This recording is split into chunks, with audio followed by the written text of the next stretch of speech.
Selon un rapport de la Commission des Nations Unies pour le commerce et le développement CNUSED en 2017, sur les 36 millions d'Africains qui ont quitté leur pays, 19 millions, soit près de 53%, sont restés sur le continent. Les 6 principales destinations de ces migrants étant l'Afrique du Sud, la Côte d'Ivoire, l'Ouganda, le Nigeria, le Kenya et la Libye.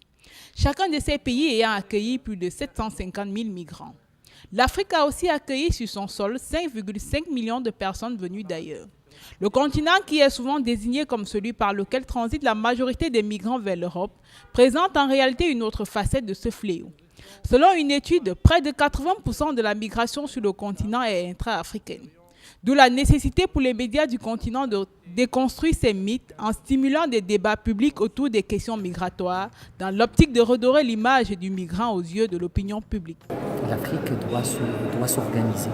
L'Afrique doit pouvoir créer cette masse critique médiatique nécessaire pour peser sur les événements, en espérant qu'un jour qu'on aura aussi notre force de frappe continentale. Cet atelier faisant ressortir les différentes facettes de la migration a meublé cette deuxième édition des Panafricaines. L'atelier numéro 3, avec pour thème la mobilité féminine, une nouvelle dynamique migratoire, est arrivé en tête des votes électroniques comme l'atelier devant porter l'action des Panafricaines durant cette année.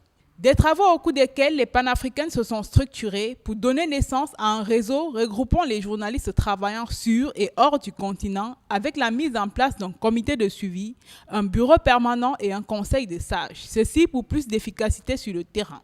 Nous avons créé un comité de suivi qui va porter l'action des panafricaines. Nous avons élu un bureau permanent, mais nous avons également souhaité qu'il y ait un conseil des sages avec plus d'une dizaine de journalistes très expérimentés.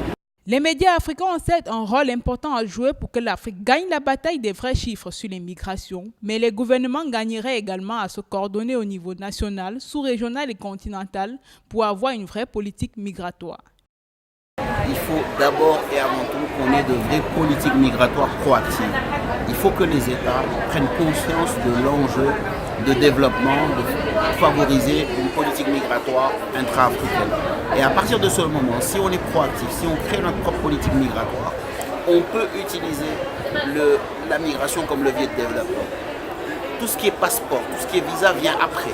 Parce que la plus grande difficulté dans la gestion migratoire africaine, c'est de la subir et de ne pas en être le moteur. Le forum Les Panafricaines s'est tenu quelques semaines avant l'adoption du pacte mondial pour les migrations, prévu lors du sommet des chefs d'État et des gouvernements des pays membres des Nations Unies, qui se tiendra le 10 décembre prochain à Marrakech, au Maroc.